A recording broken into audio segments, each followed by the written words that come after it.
So hello my dear friends, कैसे हैं आप सभी। मैं उम्मीद करता हूं आप सभी बहुत अच्छे होंगे, स्वस्थ होंगे और पढ़ाई बहुत अच्छी चल रही होगी। सर, आप समझते हैं कि थ्योरी सब्जेक्ट्स को कैसे पढ़ते हैं। आप में से कुछ बच्चे ऐसे होंगे जो प्रैक्टिकल में अच्छे हैं, कुछ बच्चे ऐसे होंगे जो थ्योरी सब्जेक्ट्स में अच्छे हैं।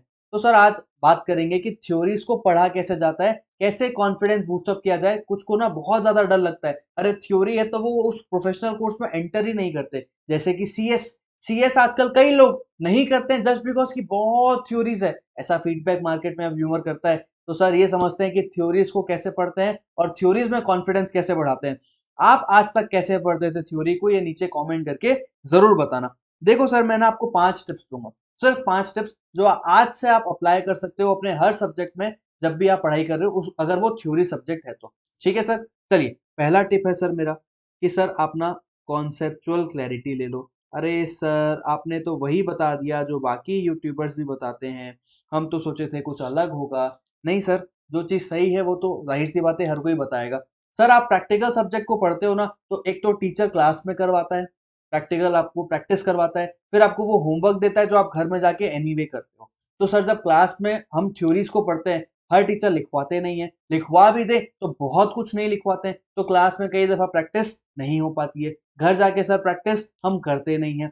तो सर, कॉन्सेप्चुअल क्लैरिटी जब क्लास में जो कोई चीज बताई जा रही है ना, उसको आप ध्यान से सुनो। जो आप याद करने वाले हो एट उसको समझ लो कम से कम। वो मेन कंसर्न है कि समझ में आना चाहिए, तभी तो चीजें याद रहेगी। रट्टाफिकेशन नहीं करना है सर, समझ के ही याद हो सकती है, तभी लॉन्ग लॉन्ग टर्म तक ना वो रिटेन होगी। आप सोचोगे कि कल एग्जाम में लिखना है, आज सारा चीज याद कर लो, भूल जाएंगे ना सर। लेकिन समझा हुआ रहेगा तो कुछ ना कुछ अपने मन से जरूर लिख के आएंगे ना। इसीलिए पहले समझना है, फिर याद करना है।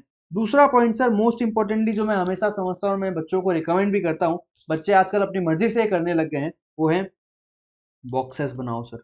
सर, ये क्या है बॉक्सेस बनाना। सर, बॉक्सेस बनाना मतलब अगर 4-5 लाइंस लिखी है ना, तो अगर वो पैराग्राफ किस चीज के ऊपर बात करता है, मेन चीज को बॉक्स बना लो। मेन चीज को बॉक्स में अगर दे आओगे ना, तो बाद में आप जब रिवाइज करोगे तो सिर्फ बॉक्सेस को रिवाइज करना, बॉक्सेस को देख के ना आपको ये समझ आ जाएगा कि वो पूरा पैराग्राफ लिखा किस चीज के बारे में। समझ में आया सर कि अगर 4-5 चीजें लिखी है ना सर, ऐसे पूरा पैराग्राफ में लिखी है ना, आपको लगता है मेनली 5 लाइन में ना इन 2 शब्दों पे बात हो रही है, सिर्फ उसको आप बॉक्स बना लेना, और उसको बॉक्स बनाने के बाद सर आपको ये समझ आ जाएगा कि वो पूरा पैराग्राफ इस पे है। जब आप रिवाइज करोगे ना, तो सिर्फ उस बॉक्स को देखना और याद करने की कोशिश करना उस पूरे पैराग्राफ में क्या लिखा हुआ था। Understood sir. तीसरे पॉइंट पे चलूं सर मैं, तो तीसरा पॉइंट है सर रिपीटेशन। रिपीटेशन क्या है सर।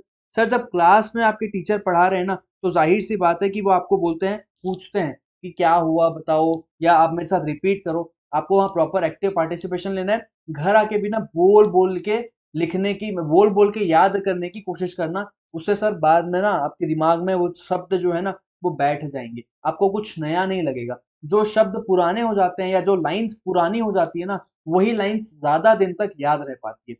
इसलिए सर, बोल बोल के बार बार रिपीट करो, जब सर पढ़ा रहे हैं तब भी, उसको समझ रहे हो तब भी, घर आने के बाद प्रैक्टिस कर रहे हो तब भी। ठीक है।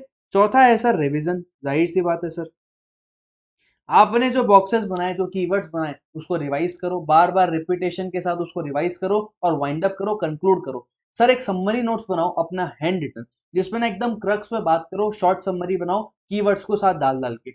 बाद में ना उन्हीं कीवर्ड्स को बार बार बार बार बार बार देखते रहो, देखते रहो, देखते रहो। एग्जाम से पहले इतनी बार देख लो कि बस उसको उठाया और रप रप रप रप, अरे इसमें यहाँ ये लिखा है, यहाँ ये लिखा है, यहाँ ये लिखा है। समझ में आया सर। बार बार रिपीटेशन और revision, repetition revision, repetition revision, ये 2 चीजें बहुत इंपॉर्टेंट है सर। सर, इतना सब करने के बाद भी एग्जाम में नहीं लिख पाओगे ना, तो सारी मेहनत बेकार हो जाएगी। इसलिए पांचवा और आखिरी पॉइंट है कि राइटिंग प्रैक्टिस करो सर। राइटिंग प्रैक्टिस का कोई सब्स्टिट्यूट नहीं है। जैसे कि अगर आपको क्लास में सारी चीजें समझ आ गई, कॉन्सेप्चुअल क्लैरिटी आ गई, अब आप बोलोगे कि सर मैं एग्जाम्पल एग्जाम में लिख सकता हूँ क्या, एग्जाम्पल एग्जाम में लिख सकता हूँ क्या, तो मैं हमेशा जवाब देता हूँ आप लिख सकते हो, लेकिन example is not the substitute for right answer. Example is not the substitute for right answer. वैसे ही सर, रिवीजन रिपीटेशन सब कुछ करने के बाद एग्जाम में नर्वस हो गए ना सर, क्यों? क्योंकि लिख नहीं पा रहे हैं। तो लीगल लैंग्वेज को याद करना, बार बार रिपीट करना, वो टर्म्स को, एट दी एंड सर ये प्रोफेशनल कोर्सेज में होता क्या है ना, मार्क्स आपको बुकिश लैंग्वेज पे ज्यादा मिलते हैं, खुद के लैंग्वेज में ना सर मन नहीं करता। आपको कॉन्सेप्ट समझना पड़ेगा कि जो भी आपका पेपर चेक कर रहा है ना, उसके पास सिर्फ आपका एक इकलौता पेपर नहीं है, उसके पास बंडल्स ऑफ पेपर्स है। तो सर वो एक पेपर चेक कर रहा है, फिर दूसरा कर रहा है, फिर तीसरा कर रहा है, फिर चौथा कर रहा है, तो सर सारे पेपर्स कंपेयर हो रहे हैं ना कहीं एक दूसरे के लेवल पे। तो अगर किसी और बच्चे ने बुकिश लैंग्वेज लिख के प्रॉपर मार्क्स उसने लेके आया मेहनत करके, तो सर आपको अपने ओन वर्ड्स के मार्क्स पे, ओन वर्ड्स के राइटिंग पे क्यों मार्क्स देगा सामने वाला कोई भी?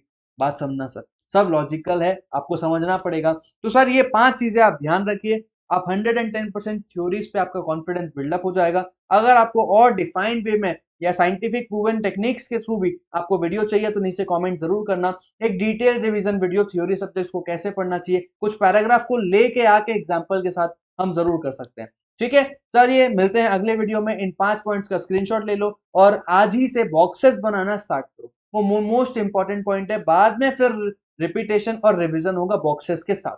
Understood sir? चलिए फिर अगले वीडियो में मिलते हैं। चैनल को सब्सक्राइब करना ना भूलें। जिन दोस्तों को डर लगता है थ्योरी सब्जेक्ट से, उसको ये वीडियो भेजना भी ना भूलें। अंडरस्टूड? चलिए फिर मिलते हैं अगले वीडियो में। Thank you so much, take care, bye bye.